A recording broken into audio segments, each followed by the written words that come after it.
দেশ গঠনে জাতির উদ্দেশ্যে আমাদের শান্তি শৃঙ্খলা আনয়নে দেশের স্থিতিশীলতা বজায়ের জন্য আমাদের কি করণীয় এ সম্পর্কে আজকে জুমার সালাতের দ্বিতীয় পর্ব।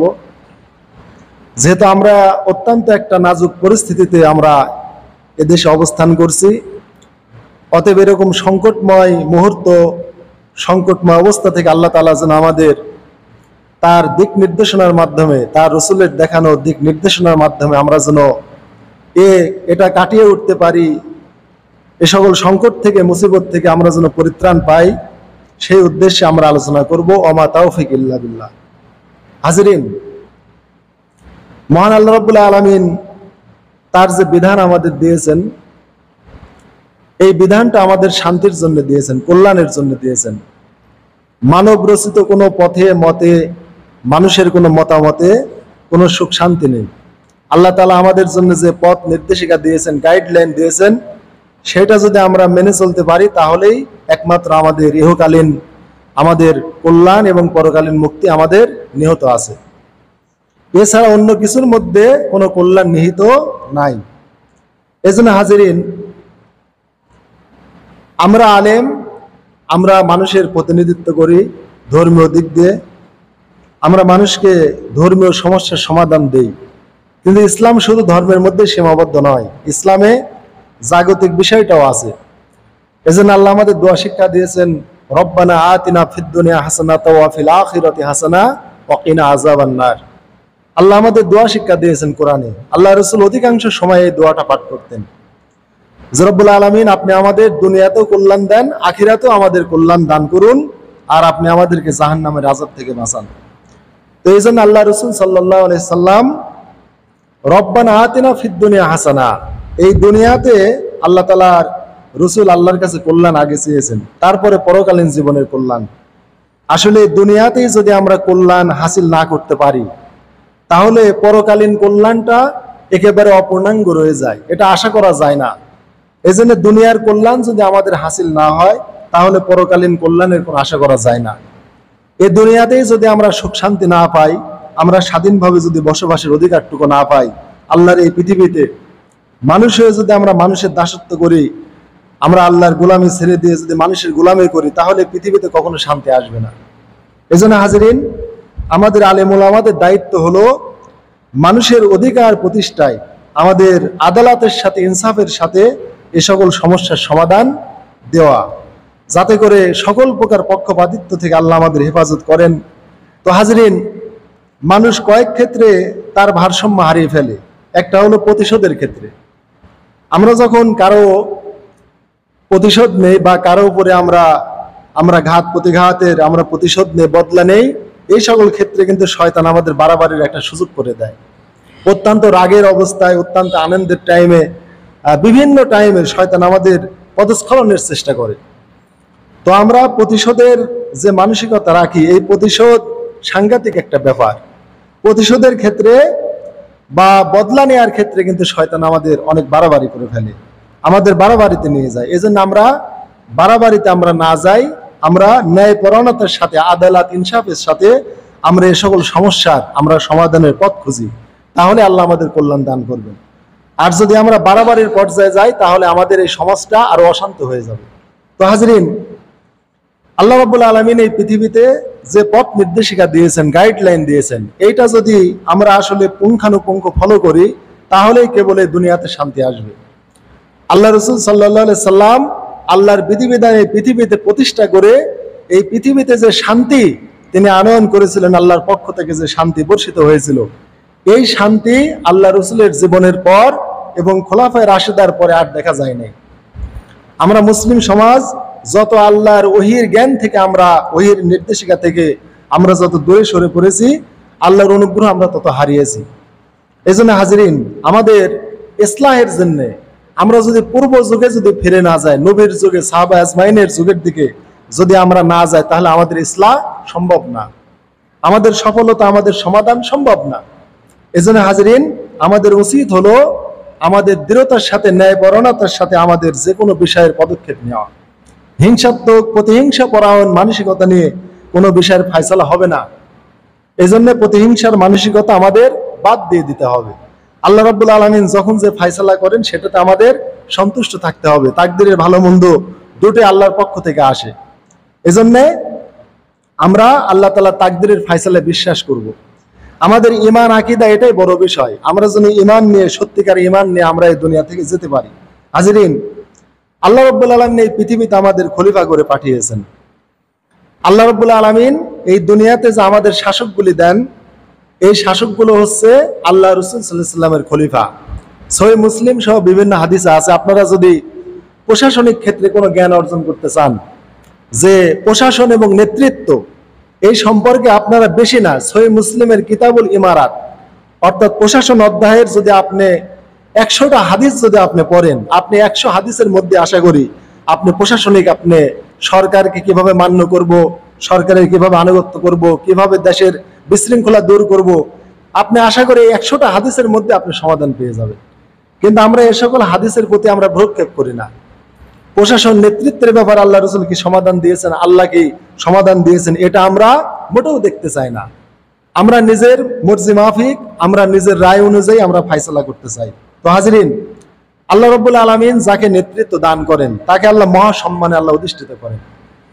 এটা আল্লাহর পক্ষ থেকে একটা মহা আমানত। আল্লাহ যাকে চান তাকে এই নেতৃত্বের আসনে অধিষ্ঠিত করেন, যাকে চান তাকে নেতৃত্বের আসন থেকে আল্লাহ দূরে নিয়ে যান, যাকে চান সম্মানিত করেন, যাকে চান আল্লাহ অপমানিত করেন। তো এই জন্য হাজিরিন, এটা আল্লাহর ফায়সালা, এটা বিশ্বাস করতে হবে। এই বিশ্বাস যদি আপনার না থাকে তাহলে আপনি মুমিন হতে পারবেন না। তো হাজিরিন, এই পৃথিবীতে আসলে আল্লাহ তাআলা নেতৃত্ব বা প্রশাসন এটা কেন আল্লাহ কায়েম করেছেন? নেতৃত্ব বা প্রশাসন ছাড়া ইসলাম কমপ্লিট পালন করা যায় না। মুসলমানদের ইসলাম ধর্ম কোনো ফকির মিসকিনের বা কোনো গণক ঠাকুরের ধর্ম না। এটা হচ্ছে একটা প্রশাসনিক রাজকীয় ধর্ম ব্যবস্থা। ইসলাম হচ্ছে একটা রাজকীয় ধর্ম ব্যবস্থা। ইসলাম এত নিচু কাজ না বা এত নিচু ধর্ম না যে যেখানে মানে ফকির মিসকিনের হিসাবে বা মানে মানুষের শুধু গুণগান করবে, আল্লাহর যেখানে গুণগান নাই, যে আল্লাহ আমাদের পাঠিয়েছেন, এরকম বিষয় না। ইসলাম চলবে রাজার হালে।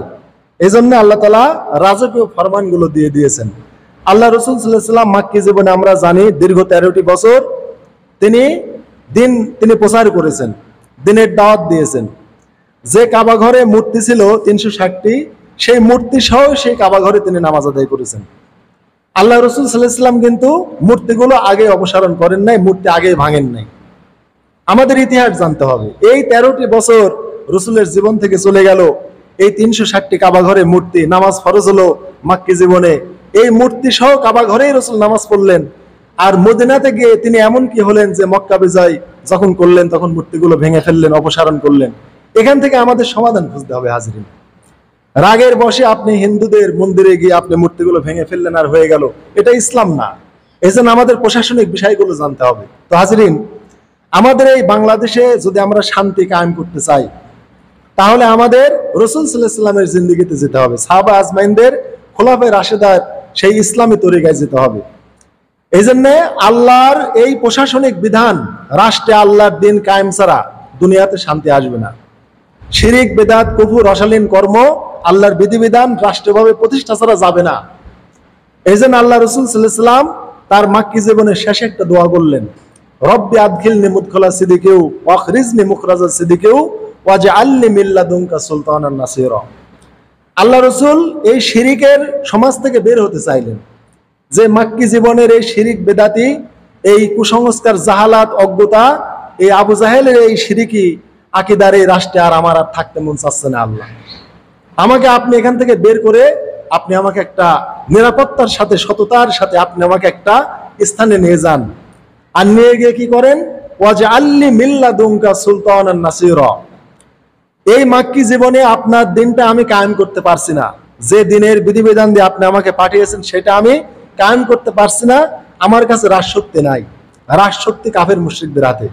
তাই আপনি কি করেন, সুলতানান নাসীরা, আপনার দিনকে প্রতিষ্ঠা করতে পারি, আপনার দিন বিজয়ী হয়, আপনার দিনের সাহায্যকারী হয়, এরকম একটা রাজত্ব বা সালতানাত আপনি আমাকে দান করেন। তাহলে সুলতানান নাসীরা সাহায্যকারী রাজত্ব, একটা সাহায্যকারী রাজ্য শক্তি আল্লাহ রাসূল আল্লাহর কাছে চাইলেন।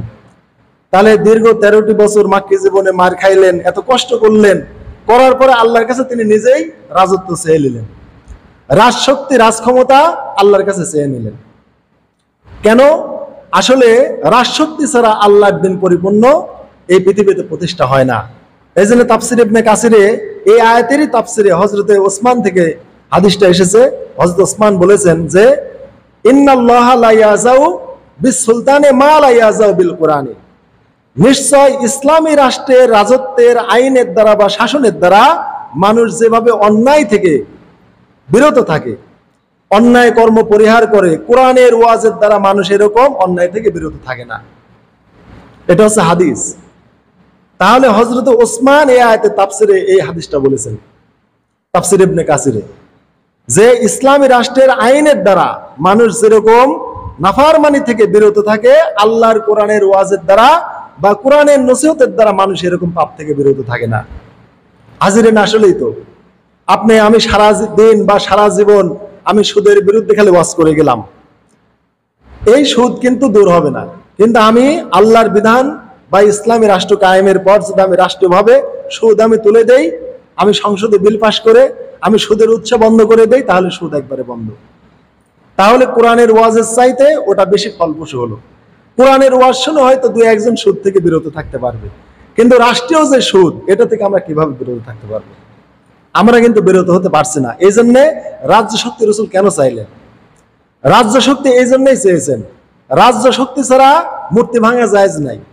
আল্লাহ রাসূল মাক্কি জীবনে 13টি বছরে একটা মূর্তির গাও হাত দেন নাই। মূর্তি ভাঙা তো দূরের কথা, আল্লাহ তাআলা কোরআনে আমাদের জানিয়েছেন যে ওরা যে মূর্তির পূজা করে, ওই মূর্তিদেরকে বা ওদের মাবুদদেরকে তোমরা গালি দিও না, দিলে পারে ওরাও অজ্ঞতাবশত প্রতিহিংসা করে তোমাদের আল্লাহকে গালি দিবে। তাহলে আল্লাহ রাব্বুল আলামিন মূর্তি ভাঙা তো দূরের কথা, মূর্তিকে গালি দিতে পর্যন্ত নিষেধ করলেন। এই জন্য হাজিরিন, রাজ্য শক্তি কেন দরকার? আল্লাহ তাআলার বিধিবিধান প্রতিষ্ঠার জন্যই রাজ্য শক্তি দরকার। রাষ্ট্র আইনের মাধ্যমে শিরক, বেদাত, কুফর, পাপ, পঙ্কিলতা, বেহায়াপন, অশ্লীলতা যেভাবে দূর করা যায়, অন্য কোন ভাবে ওয়াজ নসিহতের মাধ্যমে ওটা দূর করা যায় না।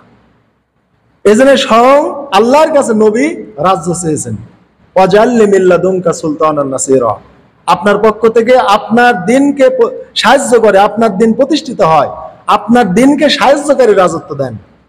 তাহলে রাসূল রাজত্ব চেয়েছেন আল্লাহর দিনের সাহায্যকারী রাজত্ব, মানে যে রাজত্বের দ্বারা বা রাজক্ষমতার দ্বারা আল্লাহর দিন প্রতিষ্ঠিত হবে।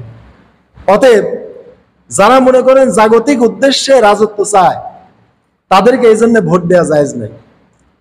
যে শুধু জাগতিক উন্নতি, সুখ শান্তির কথা বলে খালি ভোট চায়, যে আমরা দেশে কালভার্ট করব, ব্রিজ করব, আমরা এত চাকরির ব্যবস্থা করব, অত করব, অত করব, মানুষের এত ভাতার ব্যবস্থা করব, বয়স্ক ভাতা দিব, অমুক ভাতা দিব, বিভিন্ন কথা খালি প্রলোভন দিয়ে যায়, জাগতিক উন্নতির কথা খালি বলে যায়, বলে বলে মানুষের কাছে ভোট চায়। এদের ভোট দেয়া জায়েজ নাই।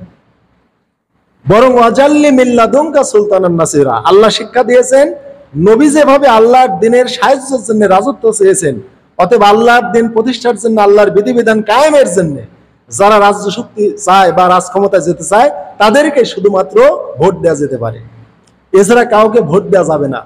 হাজিরিন, দুনিয়ার উন্নয়নের পিছনে পড়ে আমরা যে জাগতিক দলগুলো আমরা করি, দুনিয়ার কত উন্নতি আপনি নেবেন? দুনিয়ায় এত উন্নতি হবে, আল্লাহ রাসূল বলেছেন আমার উম্মতের আমি দারিদ্র্যের ভয় করি না, কিন্তু আমার উম্মতের বিপর্যয়, ফিতনার ভয় করি। আমার উম্মতের মধ্যে ফিতনা ঘটবে, দলে দলে ভাগ হয়ে যাবে, এক মুসলমান অপর মুসলমানকে হত্যা করবে, কি কারণে হত্যা করছে নিজেও জানবে না, এমন ফিতনা সামনে আছে। রাসূল বলেছেন হারাজ বেড়ে যাবে। হারাজ হলো হত্যা। সুনান ইবনে মাজাহ সহ বিভিন্ন হাদিসে আছে কিয়ামতের পূর্বে এমন বিচার বহির্ভূত হত্যা প্রকাশ পাবে যে একজন হত্যাকারী তোমাকে হত্যার জন্য তোমার ঘরে ঢুকবে। আল্লাহ রাসূল বললেন যে তোমাকে যখন হত্যার জন্য তোমার ঘরে ঢুকবে, তখন তোমার কাজ হলো ওই হত্যাকারীকে হত্যা না করা। ও অস্ত্র নিয়ে তোমার ঘরে ঢুকে গেছে, তুমি কি করো? ওর অস্ত্র দেখে যদি তোমার ভয় লাগে, তাহলে তুমি তোমার কাপড় দিয়ে তোমার চক্ষু ঢেকে নাও। সে তোমাকে মেরে যাক, কিন্তু তুমি তাকে মেরো না, কেননা মুসলমান মুসলমানকে মারা একটা কুফরি, গালি দেয়া, ফাঁসিকে হত্যা করা কুফরি। রাসূল বলেছেন ওই টাইমে হাবিল কাবিল এই দুই ভাইয়ের মধ্যে তোমরা হাবিলের পথ অবলম্বন করবে, কাবিলের মতো হত্যাকারী হও না, হাবিলের মতো নিহত হও। এমন কথা রাসূল বলেছেন, ওই সন্ত্রাসের অস্ত্র যদি ভয় লাগে আপনার, আপনি মুখ ঢেকে ফেলবেন, ও আমাকে মেরে যাক। ইসলাম এত শান্তির কথা বলেছে, কাউকে আঘাতের কথা ইসলামের জন্য বলে নাই। বিচার বহির্ভূত কোনো হত্যা ইসলাম করতে নিষেধ করেছে। তো হাজরিন, যে কথা বললাম, আল্লাহর বিধিবিধান প্রতিষ্ঠা না করলে কখনো আমাদের এই সংঘাত যাবে না। এজন্য আল্লাহ রাসূলের সুনান ইবনে মাজার একটা হাদিস, যে ওয়া মাল্লাম তাহকুম আইম্মাতাহুম বিকিতাবিল্লাহি ওয়া ইয়াতাখায়্যারু মিম্মা আনজালাল্লাহু ইল্লা জাআলাল্লাহু বাসাহুম বাইনাহুম। আল্লাহ রাব্বুল আলামিনের কিতাব, যে ওহী আমাদের দিয়েছেন, এই ওহী দ্বারা যদি কোনো বিচারক বা কোনো আইম্মা, মানে প্রশাসনিক কার্যক্রম বা যারা রাষ্ট্রে আছে, এই প্রশাসকগণ, শাসকগণ বা রাজা বাদশারা যদি আল্লাহর কিতাব দ্বারা, যেটা আল্লাহ আমাদের জন্য বাছাই করে দিয়েছেন, এই আইন দ্বারা যদি বিচার না করে, তাহলে আল্লাহ রাব্বুল আলামিন কি করবেন? পরস্পরের মধ্যে শত্রুতা এবং মতবিরোধ সৃষ্টি করে দিবেন। তাহলে আমাদের দেশে আজকে আওয়ামী লীগ বিএনপি শত্রুতা, জামাত আওয়ামী লীগ শত্রুতা, এই যে আমাদের যে শত্রুতা, এটা কেন? এই শত্রুতার কারণ হিসাবে আল্লাহ রাসূল সাল্লাল্লাহু আলাইহি ওয়াসাল্লাম সুনানে তিরমিজি, তারপরে হাইসামের মাজমাউজ যাওয়াইদ, আলবানী সহিহ তারগিব সহ বিভিন্ন কিতাবে আছে, হাফেজ মুনজির তারগিব সহ বিভিন্ন হাদিসের গ্রন্থে হাদিসটা আছে। তাহলে আমাদের দেশের আইম্মা বা শাসকগণ যদি আল্লাহ আমাদের জন্য যে আইন বা বিচারের ব্যবস্থা করে দিয়েছেন, যে কিতাব আমাদের দিয়েছেন, বি কিতাবিল্লাহি, আল্লাহর কিতাবের দ্বারা, আল্লাহ যে নির্দেশনা দিয়েছেন, ওহীর বিধান দিয়েছেন, এই বিধান দ্বারা যদি বিচার না করে, তাহলে আল্লাহ রাব্বুল আলামিন আমাদের পরস্পরের মধ্যে শত্রুতা এবং মতবিরোধ আল্লাহ সৃষ্টি করে দিবেন। তাহলে আমাদের দেশে রাজনৈতিক শত্রুতা মতবিরোধ আছে না নাই? আমাদের দেশে অবশ্যই প্রত্যেক গ্রুপের মধ্যে শত্রুতা আছে। আওয়ামী লীগের গ্রুপের মধ্যে দুইটা গ্রুপ আছে, এক গ্রুপ আরেক গ্রুপকে দেখতে পারে না। প্রত্যেক দলের মধ্যে গ্রুপিং সৃষ্টি হচ্ছে। অর্থাৎ এমনিই তো জামাত বিএনপি বা জামাত আওয়ামী লীগ শত্রুতা আছেই, আবার আওয়ামী লীগের মধ্যেও দুইটা গ্রুপ হয়ে যাচ্ছে, বিএনপির মধ্যেও দুইটা গ্রুপ হয়ে যাচ্ছে। প্রত্যেক দলের খালি গ্রুপ আর শত্রুতা বিভক্তি বেড়ে যাচ্ছে। কেন? একটাই কারণ, আল্লাহ যে বিধান আমাদের জন্য দিয়েছেন, সেই বিধান অনুযায়ী আল্লাহর কিতাব দ্বারা আমাদের আইম্মা বা প্রশাসকরা শাসন করে না, এই জন্য। তাহলে আমাদের শাসকরা যদি আল্লাহর বিধান অনুযায়ী যদি ফায়সালা না করে, তাহলে আল্লাহ তাআলা এই পারস্পরিক শত্রুতা, মতবিরোধ, এটা যতদিন যাবে খালি বেড়েই যাবে, বেড়েই যাবে, কমবে না। এই জন্য আওয়ামী লীগ ছিল এক গ্রুপ, এখন দুই গ্রুপ, বিএনপি এক গ্রুপ, এখন দুই গ্রুপ, হেফাজতে ইসলাম এক গ্রুপ, এখন দুই গ্রুপ, তাবলিগ জামাত এক গ্রুপ, এখন দুই গ্রুপ। পরস্পরের মধ্যে শত্রুতা, বাড়াবাড়ি, বিভাজন, এটা বেড়েই চলছে। এর একমাত্র কারণ হলো আল্লাহর ওহী, আল্লাহ যে কিতাব দিয়েছেন, কোরআন দিয়েছেন, ওইটা দ্বারা ফায়সালা না করার কারণে। এই জন্য আল্লাহর আইন আদালত, ইনসাফপূর্ণ আইন। আল্লাহ কারো প্রতি কোনো বৈষম্য করেন না। আলাইসাল্লাহু বিহাকামিল হাকিমিন, আল্লাহ কতবার বলেছেন যে বান্দা আমার চাইতে কি আর কেউ ভালো বিধান দিতে পারে? আমার চাইতে কি হাকামুল হাকিমিন, শ্রেষ্ঠ বিচারক আর কেউ হতে পারে? তাহলে যে আল্লাহ, আল্লাহর তো কোনো স্ত্রী নাই, পরিবার নাই, পুত্র নাই, আল্লাহর তো ভাগাভাগির প্রশ্ন আসে না। পৃথিবীর সব বান্দা আল্লাহর কাছে সমান। আল্লাহ হিন্দুর জমিতেও বৃষ্টির পানি দিচ্ছে, মুসলমানের জমিতে আল্লাহ দিচ্ছে। কোন ইহুদি খ্রিস্টানকে আল্লাহ না খেয়ে মারছেন না। আল্লাহ জাগতিক ভাবে সবার ক্ষেত্রে নিয়ামত দিয়েছেন। যে আস্তিক যে নাস্তিক, এটা আল্লাহর কাছে নাই। জাগতিক নিয়ামতের ক্ষেত্রে আল্লাহ সবাইকে সমান করে দিয়েছেন। এই জন্য এক হাদিস আল্লাহ রাসূল বলেছেন, এই দুনিয়াকে যদি আল্লাহ একটা মশা বা মাছির পাখার পরিমাণ মূল্যায়ন করতেন আল্লাহ, এই দুনিয়াকে, তাহলে একটা কাফেরকে তিনি এক ঢোক পানিও পান করতে দিতেন না। তার মানে দুনিয়ার কোনো মূল্য নেই আল্লাহর কাছে, এত নোংরা এই দুনিয়া। সহিহ মুসলিমের হাদিসে আছে, আল্লাহ রাসূল রাস্তা দিয়ে যাচ্ছেন, পাশে একটা বকরির বাচ্চা কান কাটা, মরে একবারে পচে ফুলে উঠেছে। আল্লাহ রাসূল সাল্লাল্লাহু আলাইহি ওয়াসাল্লাম বললেন, তোমরা কি কিছু টাকার বিনিময়ে, দু একটা দিরহামের বিনিময়ে এই বাচ্চাটি ক্রয় করবে? সাহাবীরা বললেন, ইয়া রাসূলুল্লাহ, এই বাচ্চাটা আমরা ক্রয় করে কি করব? কেননা এটা এমনিতেই মরা, তার উপরে পচে পেট ফুলে গিয়েছে, তার উপরে আবার টুটি আছে, কান কাটা। এটা তো সুস্থ হলেও তো এটা আমরা কিনতাম না, কেননা তার খুঁত আছে। তাহলে এটা আমরা কেন নিব? আল্লাহ রাসূল বললেন, এইটা তোমাদের কাছে যেমন ঘৃণিত তোমরা কিনতে চাচ্ছ না, এর চাইতেও আল্লাহর কাছে এই দুনিয়া কম মর্যাদার। ওই মরা ছাগল বাচ্চার চাইতেও মানে এই দুনিয়াকে আল্লাহ মর্যাদা দেন না, ওর চাইতেও কম মর্যাদা দেন। অর্থাৎ মরা ছাগল বাচ্চার একটু তা মর্যাদা আছে, কিন্তু এর কোনো মূল্য নেই দুনিয়া আল্লাহর কাছে। এই জন্য আল্লাহ রাব্বুল আলামিন দুনিয়ার কোনো মূল্য দেননি। আর এই দুনিয়া নিয়ে আজকে আমরা হাওমা করছি। দুনিয়ায় পদ, পজিশন, ক্ষমতা, এগুলি দখলের জন্য আমরা অবিরাম গুন্ডামি করতেছি, সন্ত্রাসী করতেছি, স্বৈরতন্ত্র করতেছি, কত কি করতেছি, অথচ দুনিয়ার কোনো মূল্য নাই। বলছি হাজিরিন, এই দুনিয়ার উন্নতি আল্লাহ দেবেন, ওয়াদা আছে। এই জন্য আল্লাহ রসুল দুনিয়ার গরিবের ভয় উম্মতের জন্য করেন নাই, করেছেন ফিতনা বা বিপর্যয়ের ভয়। আজকে আমরা এক মুসলমান অপর মুসলমানকে রাজনৈতিক কারণে আমরা হত্যা করছি, আমরা বিজাতিদের প্রতি আমরা আক্রমণ করছি। আমরা মুসলমান, আমরা মনে করছি আমরাই তো দেশের মুসলমান, হিন্দু কেন থাকবে? নাগরিক দৃষ্টিতে আমি যত বড় আলেম হই, যত বড় মুসলমান হই, আমার যে অধিকার, একটা ইহুদি খ্রিস্টান একটা হিন্দু ভাইয়ের ঠিক অবিকল একই রকম অধিকার। কোন রকমের বৈষম্য করার কোনো চিন্তা ইসলামে নাই। একজন বিধর্মী যতটুকু নাগরিক অধিকার নিয়ে রাষ্ট্রে থাকবে বাংলাদেশে, আমি যতই মুসলমান হই আমিও ততটুকু অধিকার নিয়ে এই রাষ্ট্রে থাকতে পারবো। নাগরিকদের মধ্যে নাগরিক অধিকার সবার সমান ইসলাম দিয়েছে। ইসলাম এত আদালতপূর্ণ, এত ইনসাফপূর্ণ ইসলাম। ইসলাম অনেক সময় ইহুদির পক্ষে রায় দিয়ে দিয়েছে, মুনাফিক নামধারী মুসলমানদের বিপক্ষে রায় দিয়েছে, আর ইহুদির পক্ষে রায় গিয়েছে। এরকমও নজির হযরতে ওমরের জামানায় আছে। তিনি ইয়াহুদির পক্ষে রায় দিয়েছেন, যে ইয়াহুদি জিতে গেছে, আর মুনাফিকের বিপক্ষে রায় দিয়েছেন আল্লাহ রসুল। তারপরে রসুলের এই বিচার, ওই মুনাফিক সে তো মুসলমান রূপে হয়ে আছে, ওমরের কাছে গেছে যে আমি তো নামাজ পড়ে আমি মুসলমান, আরো তো ইহুদি, ওমর খেপে যাবে, অতএব রসুলের বিচার নিয়ে যাবে না, তাফসীর ইবনে কাসিরে আছে, অতএব যেতে হবে ওমরের কাছে। ওমরের কাছে গেল, বললো যে কি হয়েছে তোমাদের? বললো একটা বিষয় নিয়ে মীমাংসার জন্য রসুলের কাছে গিয়েছিলাম, আমি মুসলমান, আমি আপনাদের সাথে নামাজ পড়ি, অথচ আমার বিপক্ষে রসুল রায় দিয়ে দিল, ইহুদির পক্ষে রায় গেল আর আমার বিপক্ষে গেল। হযরত ওমর বললেন তাই? হ্যাঁ, বিষয়টা এরকম। বললো দাঁড়াও। বাড়ির থেকে একবারে খোলা তরবারি নিয়ে এসে ওই মুসলমানের কাল্লা উড়িয়ে দিল। ফালা ওয়া রাব্বিকা লা ইউমিনুনা হাত্তা ইউহাক্কিমুকা ফিমা শাজারা বাইনাহুম। এই আয়াতে তাফসীরে এসেছে যে আল্লাহ তোমার রবের কসম, যারা মুহাম্মদ সাল্লাল্লাহু আলাইহি ওয়াসাল্লামকে হাকিম বা বিচারপতি মেনে নেয় না, তারা আল্লাহর কসম, তোমার রবের কসম, তারা ঈমানদার নয়। অথবা ঈমানের দাবি করার পরে ওই বেঈমান মুনাফিকে হযরত ওমর রাদিয়াল্লাহু আনহু তার কল্লা উড়িয়ে দিয়েছেন আর ইহুদিকে বাঁচিয়ে দিয়েছেন। এটাই হচ্ছে আদালত, এটাই ইনসাফ, এটাই ইসলাম আমাদের শিক্ষা দেয়।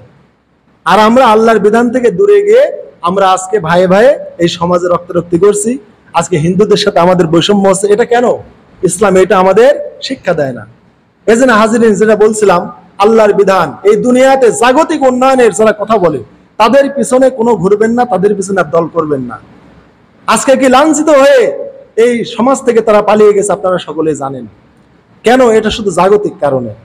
ওয়াতুযিল্লু মান তাশা, আল্লাহ যাকে ইচ্ছা করেন লাঞ্ছিত করে দেন।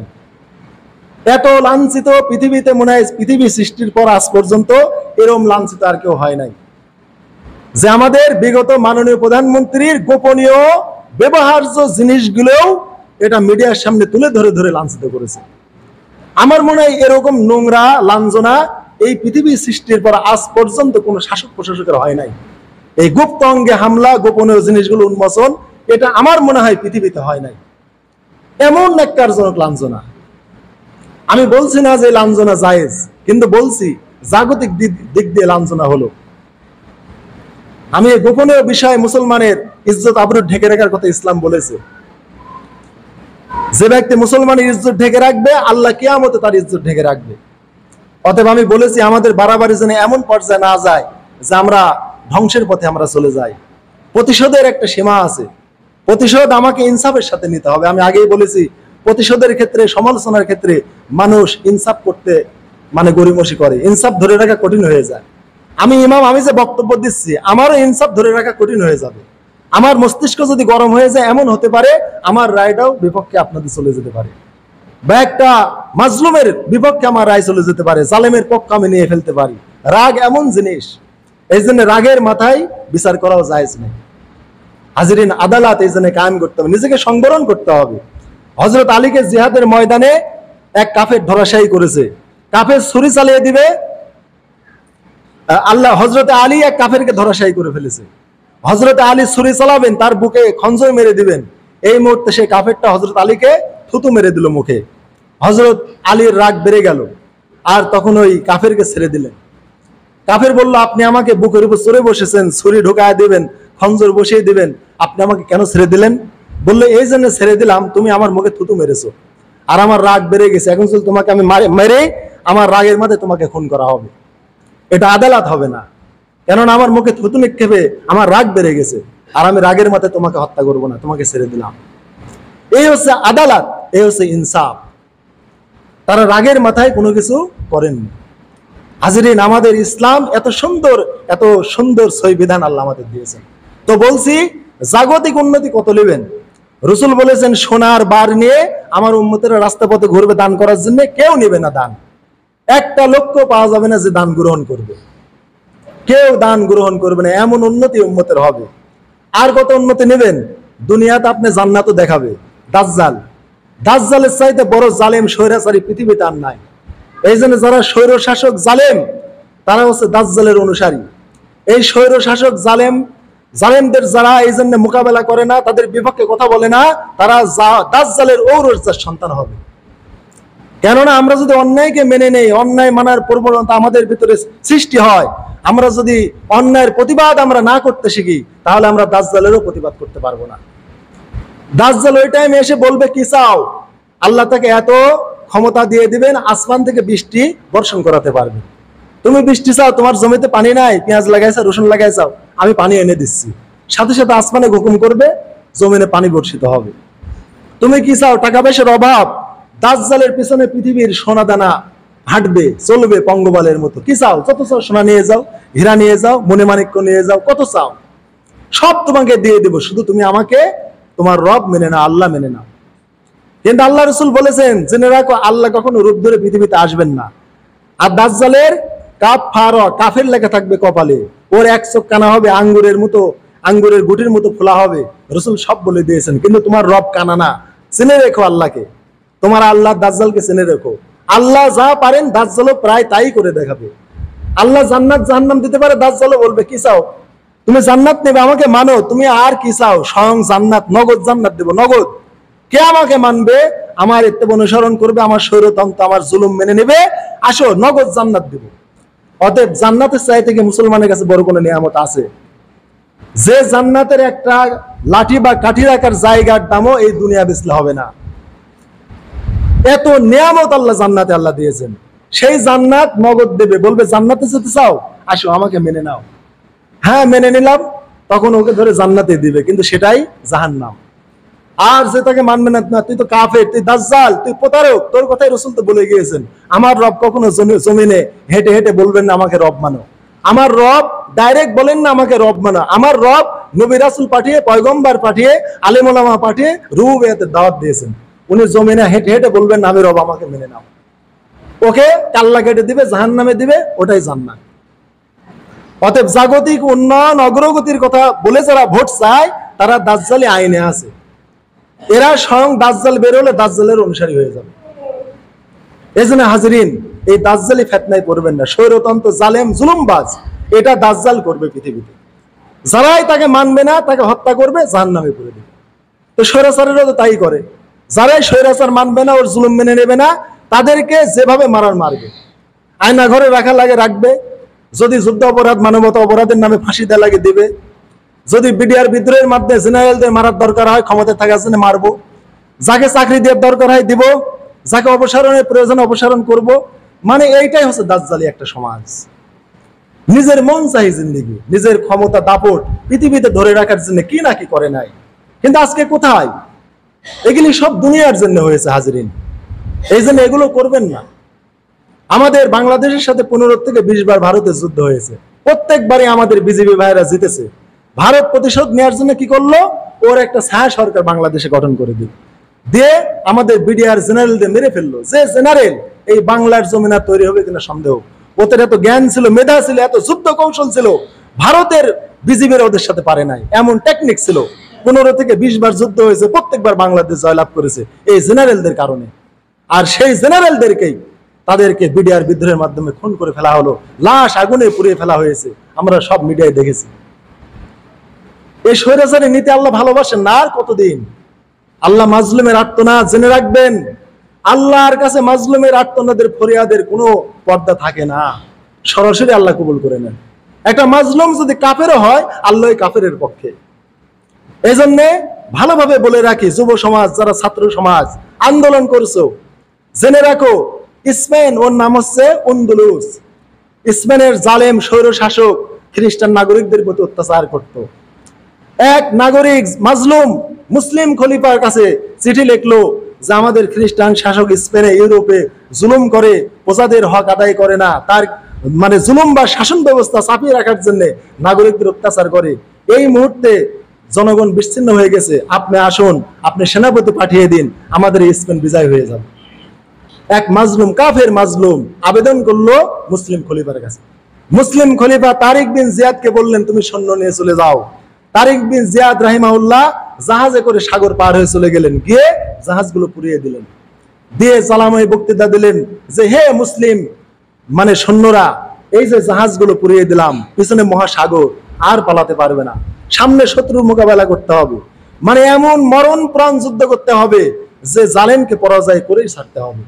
স্পেন জয় হয়ে গেল, মুসলমানরা এমন ইমান নিয়ে যুদ্ধ করলো যে আমাদের পিছনে পালানোর পথ নাই, দীর্ঘ সমুদ্র পাড়ি দিয়ে যেতে পারবো না, জাহাজগুলো পুড়িয়ে দেওয়া হয়েছে, আর সামনে শত্রু। স্পেন জয় হয়ে গেল। 700-800 বছর মুসলমানরা ন্যায়পরায়ণতার সাথে মুসলমানরা স্পেন শাসন করলো। কিন্তু 700-800 বছর পর মুসলমানদেরকে আমরা বলি ভূতে ধরা। সুখে থাকলে ভূতে কিলিয়ায়, একটা কথা আছে, যদিও ভূতের বিশ্বাস ইসলামে নাই। মুসলমানদের ভিতরে জাকজমতা, দুনিয়ার আভিজাত্য, আত্মম্ভরিতা, পরস্পর বিচ্ছিন্নতা, ওদের মানে ক্ষমতার লোভ, গদির লোভ, মুসলমানদেরকে অলসতা ইত্যাদি পেয়ে বসলো। পরবর্তীতে আবার খ্রিস্টানরা শক্তিশালী হয়ে, ওই পরাশক্তিরা শক্তিশালী হয়ে মুসলমানদেরকে মসজিদে, জাহাজে, নিজের ঘরে আবদ্ধ করে পুড়িয়ে মারলো। সেটাই হচ্ছে এপ্রিল ফুল বা 14ই এপ্রিল। এই জন্য যারা আন্দোলন করছো, ক্ষমতা দেশের নিয়েছো, মনে করো না এটা তোমাদের চিরস্থায়ী হবে। তোমরা যদি অবহেলা করো দায়িত্বে, তোমরা যদি আবার যদি জুলুমবাজ হও, অত্যাচারী হও, তোমরা যদি আবার বিলাসিতার থেকে ভাসিয়ে দাও, কর্মঠ না থাকতে পারো, তাহলে তোমাদের আবার এমন পতন ঘটবে যে স্পেনে যেরকম মুসলমানদের পতন হয়েছে, আজ পর্যন্ত আর স্পেন মুসলমান দখল করতে পারে নাই, এরকম কিন্তু দেশটা আবার হয়ে যেতে পারে। অতএব দায়িত্ব এমন একটা জিনিস, সবার এই জন্য দায়িত্ব নিতে হয় না। হযরতে আবু যার গিফারি বলেছিলেন, ইয়া রাসূলুল্লাহ, আপনি আমাকে প্রশাসনিক একটা দায়িত্ব দেন। আল্লাহ রাসূল বললেন, তুমি দুর্বল চিত্তের মানুষ, তোমার জন্য দায়িত্ব না, প্রশাসনিক দায়িত্ব সবার জন্য না। যারা দায়িত্ব নেবেন এই হাদিসটার প্রতি খেয়াল রাখবেন। আবু যার গিফারি সহিহ মুসলিমের হাদিস কিতাবুল ইমারা থেকে বলছি, আবু যারকে প্রশাসনিক দায়িত্ব দেন না, কেননা উনি নরম হৃদয় চিত্রের মানুষ, একজন তাকওয়াবান, অত্যন্ত নরম মানুষ, তার দ্বারা প্রশাসনিক কার্যক্রম সম্ভব না, আল্লাহ রাসূল তাকে দেন নাই। অতএব হাজরিন, দেশের শান্তি শৃঙ্খলা আনয়নে আপনাদের উদ্দেশ্যে আমরা যা বলবো তা হলো, আল্লাহ যখন যে শাসককে দেন তার আনুগত্য করা। অতএব যারা হয়েছে তাদের প্রতি আনুগত্য প্রকাশ করেন, তাদের বিরোধিতায় যায় না। আল্লাহ রাসূল বলেছেন, আমিরের আনুগত্য যে করলো আমার আনুগত্য করলো, আর আমিরের বা রাষ্ট্রপ্রধানের যে বিরোধিতা করলো সে আমার বিরোধিতা করলো। এই জন্য রাষ্ট্র প্রশাসক মানে যারা প্রশাসক, সরকার, তারা রাসূল সাল্লাল্লাহু আলাইহি ওয়াসাল্লামের খলিফা। আল্লাহ যখন যাকেই দেন তার নেতৃত্ব মেনে নিতে হয়। এটা হচ্ছে সংখ্যাগরিষ্ঠ জনগণের বা উম্মাতের মতামতের ভিত্তিতে যারা যখন ক্ষমতায় যাবে, যখন রাষ্ট্রীয় দায়িত্বে যাবে, তাদের হাতেই তখন আনুগত্য করতে হবে। আল্লাহ রাসূল বলেছেন, মান খরাজ আনি তাআতি ওয়া ফারাকাল জামা, যে ব্যক্তি রাষ্ট্র আনুগত্য থেকে বের হয়ে আসলো, মুসলমানদের ঐক্যবদ্ধ জামাত থেকে সে বিচ্ছিন্ন হলো, এই অবস্থা মারা গেলে তার মৃত্যু হবে জাহেলি মৃত্যু। অতএব জাহেলি মৃত্যু আপনারা চাবেন না। যখন যে সরকার আসে আনুগত্য করুন, আর কোন সরকার দায়িত্ব নেওয়ার পর সংখ্যাগরিষ্ঠ মানুষ যাকে মেনে নেয়, বিপরীতে যদি কেউ এসে আবার যদি বায়াতের কথা বলে যে আমিও দেশের রাজা হব, রাসূল বলেছেন এই দ্বিতীয় জনকে ওর গর্দান উড়িয়ে দাও। মুসলিম রাষ্ট্রে বিশৃঙ্খলার কোনো সুযোগ নাই, ওকে তোমরা হত্যা করো, দ্বিতীয় জন যদি তোমাদের এসে ভাঙন সৃষ্টি করে। অতএব এটা কিন্তু রাসূলের কথা। অতএব এই সরকার তারা দায়িত্ব নিয়েছেন, আনুগত্য করেন, বরকত হবে, তাদেরকে পরামর্শ দেন। সকল শ্রেণীর লোক আছে, আলেম ওলামারা ডক্টর ইউনূসের বিপক্ষে বলতেছে, আমি আলেম ওলামাদের বলবো, ভাইরা আমাদের একজন প্রতিনিধি আছেন, একজন সুযোগ্য আলেম ডক্টর আফামা খালিদ স্যার আছেন, তিনি একজন সুযোগ্য মানুষ, একজন বিজ্ঞ মানুষ, ডক্টরেট পাশ করা একজন মানুষ, আমাদের প্রতিনিধি একজন আছেন, আমরা তার মাধ্যমে আমরা আমাদের দাবি দাওয়াগুলি বলতে পারবো। একজন যোগ্য মানুষকে আল্লাহ সেখানে নিয়ে গিয়েছেন। এটা পরামর্শের ভিত্তিতে এই রাষ্ট্রটা চলবে, এখানে আর ওই অস্ত্র উঁচিয়ে আন্দোলনের দরকার নাই। এদেরকে বলা হয় বাগী। যদি একজন বৈধ সরকারের আমলে আরেকজন অবৈধ সরকার যদি মানুষকে উস্কে দেয়, ওই উস্কানিতে যারা লাফিয়ে পড়ে ওই জনগণকে বলা হয় বাগী। ওদেরকে হত্যা করার কথা ইসলাম বলেছে, এমন সাংঘাতিক কথা কিন্তু। অতএব এই সরকারের বিরুদ্ধে আন্দোলনে আর যাবেন না, দেশের শান্তি শৃঙ্খলা আনয়নের চেষ্টা করেন। কেননা সংখ্যাগরিষ্ঠ জনগণ এই সরকারকে মেনে নিয়েছে। এখন আর অস্ত্র উঁচিয়ে ওই সেনাবাহিনীর আর ওই লাট্টিগুড়ি আর খেতে আর যাবেন না, দেশের শান্তি শৃঙ্খলা আনয়নের চেষ্টা করেন। আর বিগত মাননীয় প্রধানমন্ত্রীকে বলবো, জীবনে আফসোস করেন। এ জমিনে আপনার কি ফায়সালা হবে জানি না, তবে কোরআন থেকে আপনার একটা ফায়সালা বলতে পারি, যদি আমার এই মেসেজ আপনার কাছে যায়। সেটা হচ্ছে আপনি সূরা ইউনূস পড়বেন, সূরা ইউসুফ পড়বেন। সূরা ইউসুফের মধ্যে রানী সেই আপনার বিবি জুলাইখার কাহিনীটা একটু আপনি পড়বেন। বিনা দোষে নিরপরাধ ইউসুফ আলাইহিস সালামকে কারাগারে রেখেছিল। পরবর্তীতে ওই রানী জুলাইখা তার এই দুর্বিসন্ধির কথা স্বীকার করেছিল যে আমি অন্যায় করেছি, ইউসুফ সৎপুরুষ ছিল, আমি তাকে লেলিয়ে অন্দরমহলে নিয়ে গিয়েছিলাম। তো আমি বলবো মাননীয় প্রধানমন্ত্রী, আপনি এই জন্য সূরা ইউসুফ পড়বেন। জুলাইখার শিক্ষা আপনার আছে, আপনি দেশে রানী ছিলেন আর জুলাইখাও রানী ছিল। এই রানীর কথা বললাম, আপনারা দুই রানী, এক রানী আর এক রানীর জীবনী পড়বেন সূরা ইউসুফ থেকে, যে জুলাইখা কিভাবে তার পাপ থেকে মুক্ত হলো, কিভাবে আবার আল্লাহ তাআলা তাকে ওই মানে ইয়ার থেকে আবার ইউসুফ আলাইহিস সালামের সাথে মিলিত করে দিলেন, আবার ইউসুফের সাথে আল্লাহ বিয়ের ব্যবস্থা করলেন। যে ইউসুফকে গোপনে ডেকে নিয়ে গেছিল অন্যায় করতে, তার নিজের অপরাধ পাপ পঙ্কিলতার কথা জনসমক্ষে সে জুলাইখা স্বীকার করেছিল, আমার অন্যায় হয়েছে। মাননীয় প্রধানমন্ত্রীকে বলবো, আমার মেসেজ যদি আপনার কানে যায়, রানী জুলাইখার মতো তওবা তাসির করেন, হয়তো আল্লাহ আপনাকে ক্ষমা করতে পারে। এটা আল্লাহর ফায়সালা। আরেকটি কথা বলবে, হচ্ছে মুমিন। মুমিন হলো একটা মুশরিক রানীর কথা বলি, রানী বিলকিস। তার কাহিনীটাও আপনি একটু পড়বেন। সূরা সাবা নামের একটা আল্লাহ সূরা নাযিল করেছেন। ওই সূরা সাবাতে রানী বিলকিসের কাহিনী আল্লাহ বলেছেন। রানী বিলকিসের থেকে জীবনে একটা শিক্ষা নেবেন। সে মুশরিক, সূর্যের ইবাদত করত, সূর্যকে আল্লাহ মনে করত, মাবুদ মনে করত।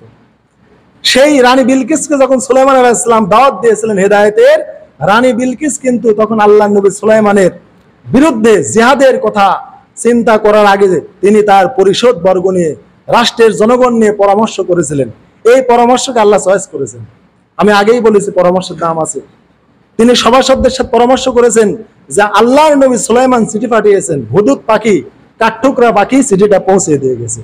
আমরা কি করতে পারি সুলাইমানের ব্যাপারে?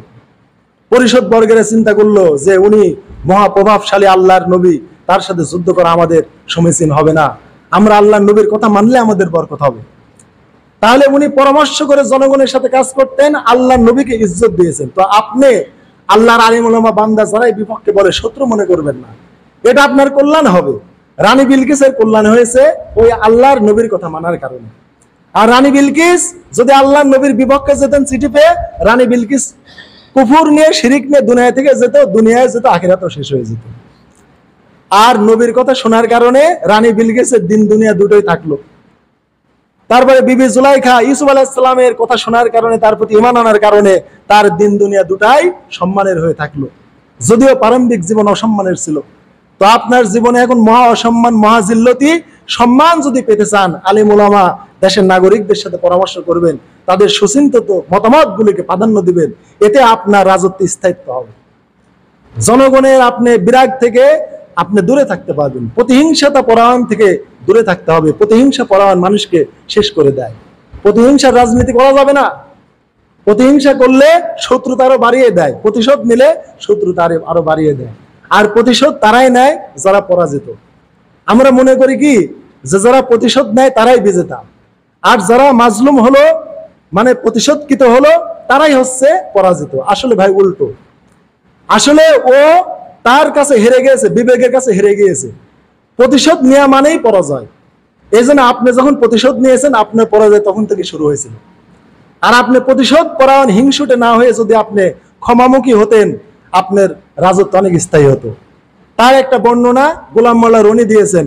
উনি আওয়ামী লীগ করতেন, কিন্তু আওয়ামী লীগ কেন বাদ দিয়েছেন? কাদের মোল্লার সাথে শেখ হাসিনার এত সম্পর্ক ছিল, কাদের মোল্লার ফাঁসির রায় হওয়ার পরেও কাদের মোল্লা বলেছিল শেখ হাসিনা আমাকে কখনো ফাঁসি দিতে পারবে না, কারণ শেখ হাসিনার সাথে আমার একবারে বাল্যকাল থেকে সম্পর্ক। দুইজনে একই সাথে একসময় আন্দোলন করে বিএনপিকে ক্ষমতার থেকে করছে। হাসিনার সাথে কাঁধে কাঁধ মিলে কাদের মোল্লা একসময় রাজনীতি করেছে। এত মানে পারিবারিক সম্পর্ক ছিল কাদের মোল্লার। কাদের মোল্লার ফাঁসির আদেশ হওয়ার পরেও বলতো শেখ হাসিনা আমাকে ফাঁসি দিবে না, কারণ আমার সাথে শেখ হাসিনা এত আন্ডারস্ট্যান্ডিং, এত গুড সম্পর্ক। আমার বিশ্বাস হয় না শেখ হাসিনা আমাকে ফাঁসি দিবে। কিন্তু আপনি আবার তাকে ফাঁসি দিলেন, কিন্তু এটা আপনি প্রতিশোধ নিতে গিয়ে বিপরীত হয়ে গেল। কিন্তু ওই লোকগুলো আপনার প্রতি ভালো ধারণা করেছিল। সাইদি সাহেবের কথা বলি, সাইদি সাহেব শেখ হাসিনার ব্যাপারে আপনারা যতই বলেন বিপক্ষে, তার বাপের সপক্ষে বই লেগেছেন। আপনি কি জানেন কাদিয়ানিরা কেন মুসলিম না? হোয়াই কাদিয়ানস আর নট মুসলিম, এই বইটা আপনারা সাইদি সাহেবের পড়েন।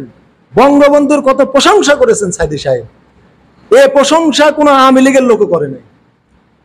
দেলোয়ার হোসেন সাইদি রাহিমাহুল্লাহ যত বঙ্গবন্ধুর প্রশংসা করেছেন এই বইয়ে, হোয়াই কাদিয়ানস আর নট মুসলিম, এই বইটা আপনারা পড়েন।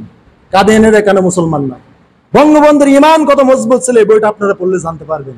সাইদি সাহেব এটা আজ করতে পেরেছিলেন, বঙ্গবন্ধুর পক্ষে তিনি বই লিখেছেন, কিন্তু তাকে আপনারা কি করলেন? শত্রু বানিয়ে নিলেন। এরকম প্রশংসা, এত হাইলাইট আপনার কোন এমপি মন্ত্রী বঙ্গবন্ধুকে করে নাই। করেছে কি দিয়ে? মূর্তি দিয়ে, ওই ভাস্কর্য বানিয়েছে, এগুলো স্থায়ী হয়নি। 15 বছরে যা করেছেন 15 ঘন্টায় ধুলোয় মিশিয়ে গিয়েছে। অতএব এমন কিছু এই দেশে আর করবেন না যে চোখের পলকে নিস্তব্ধ হয়ে যায়। এত উন্নতি অগ্রগতি চোখের পলকে নিমেষ হয়ে গেল, এরকম কিছু আর ভবিষ্যতে করবেন না। অতএব আল্লাহ যদি ফের আপনাকে এই দেশে আনেন, ক্ষমা করবে কি না করবে এটা জনগণের ব্যাপার। মানবাধিকার লঙ্ঘন করলে যদি জনগণ বিচার করে হবে, কিন্তু যদি আল্লাহ আপনাকে রক্ষা করেন, রেহাই দেন, এগুলো মনে রাখবেন। দলের লোকগুলো মনে রাখবেন, এরকম প্রতিহিংসা পরায়ণতার পথে যাবেন না। যদি যান, দেশটা সুন্দর হবে না। আবার যদি কন যে বঙ্গবন্ধুর প্রতিমা ভাঙচুর যারা করছে তাদের বিচার করব, অমুকের তমুকের বিচার করব, খালি যদি প্রতিহিংসায় জ্বলতে থাকেন আর প্রতিশোধ পরায়ণ হন আর প্রতিশোধ নিতে থাকেন, আরো শত্রুতা বেড়ে যাবে। শত্রুতা কখনো কমবে না, ক্ষমার মাধ্যমে শত্রুতা কমবে। এই জন্য আল্লাহ তাআলা ক্ষমার দৃষ্টিতে মানুষের দেখতে বলেছেন। হাসবা সফল জামিল, তুমি উত্তম ভাবে মানুষকে ক্ষমা করো। খালি ক্ষমা না, উত্তম ভাবে ক্ষমা, এমন ভাবে ক্ষমা করবেন আপনি ভুলে যাবেন। আল্লাহ রসুলের চাচা আমির হামজাকে হত্যা করেছিল কে? ওহসী। ওহসী হযরতে হামজাকে হত্যা করেছে, আপন চাচা। এই চাচাকে হত্যা করার পরেও ওহসী পরবর্তীতে ইসলাম কবুল করেছে। ওহসীকে রসুল মাফ করে দিয়েছেন যে তুমি যদি ইসলাম কবুল করেছো, আমার চাচার হত্যার প্রতিশোধ নিব না, তবে তুমি আমার সামনে এসলে একটু মুখটা ফিরিয়ে রেখো, তোমার দিকে আমার নজরটা পড়ে গেলে আমার চাচার কথা মনে হবে। তুমি আমার চাচাকে কি নৃশংস ভাবে উহুদের যুদ্ধে হত্যা করেছো, অতএব একটু তুমি মুখটা আড়াল করে রেখো। রসুল হৃদয় থেকে ওহসীর মতো হত্যাকের আসামিকে মাফ করে দিয়েছেন। এই হচ্ছে রসুলের মহান শিক্ষা। এই জন্য আমরা রসুলের শিক্ষা আমরা উদ্ভাসিত হই। আমরা যদি রসুলের শিক্ষায় যদি আমরা না যাই, আমাদের দেশে কোনোদিন শান্তি আসবে না। প্রতিশোধ জ্বালাও পুরাও, শান্তি কোনোদিন আসবে না। এই জন্য বলেছি, আওয়ামী লীগের ভাই যারা আছে, যারা হিন্দু আছে, কারো প্রতি কোনো অবিচার করবেন না। নিজের মানবিকতা, ভালোবাসা এইগুলি দিয়ে তাদের মন জয় করেন। গোলাম মওলা রনি ওই কাদের মোল্লা সাইদি সাহেবের সাথে কারাগারে ছিল, দল ত্যাগ করেছেন, কিন্তু উনি বলেছেন যে আমাকে সাইদি সাহেব কাদের মোল্লা কোনোদিন বলতো না তুমি জামাত করো, আমাকে আওয়ামী লীগ ছাড়ার জন্য কোনোদিন বলতেন না। কাদের মোল্লা বলেন নাই, সাইদি সাহেব আমাকে বলেন, অথচ একই কারাগারে থেকেছি। উনি বলেছেন সাইদি সাহেব এত কেঁদেছেন, তার চোখের ন্যূনতম পানিও যদি আল্লাহ কবুল করেন তাহলে এই সরকারের পতন হবে। মাজলুমের দোয়া আল্লাহ এত কবুল করেন। হাজিরিন, মাজলুম কাফের হলেও আল্লাহ তার পক্ষে, আর আপনি মুমিন হলেও যদি জালেম হন আল্লাহ আপনার বিপক্ষে। এই জন্য মাজলুমের ফরিয়াদ থেকে, বদদোয়া থেকে বিরত থাকবেন। মাজলুমের বদদোয়া আল্লাহর মাঝে কোনো পর্দা নেই, সরাসরি আল্লাহর আরশে পৌঁছে যায়। এই জন্য হাজিরিন, প্রতিশোধ নয়, প্রতিহিংসা পরায়ণতা নয়, মানবিকতা উদারতা নিয়ে আমরা দেশটা গড়ার চেষ্টা করি। আল্লাহ আমাদের